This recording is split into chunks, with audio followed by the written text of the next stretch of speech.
నమస్తే.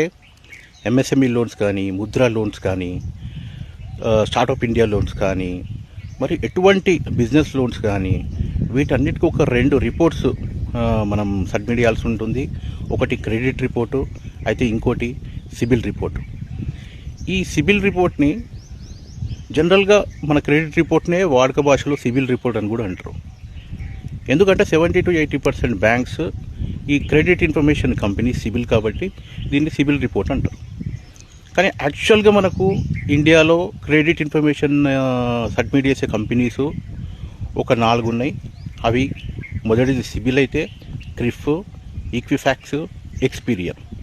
మనం ఒక సిబిల్ రిపోర్ట్ ఒకటే కరెక్ట్గా ఉందని ఆ సిబిల్ రిపోర్ట్ బ్యాంకర్కి సబ్మిట్ చేసినప్పుడు ఆ బ్యాంక్ సిబిల్ కాకుండా వేరే క్రెడిట్ రిపోర్ట్స్ కూడా చెక్ చేసే అవకాశం ఉంది.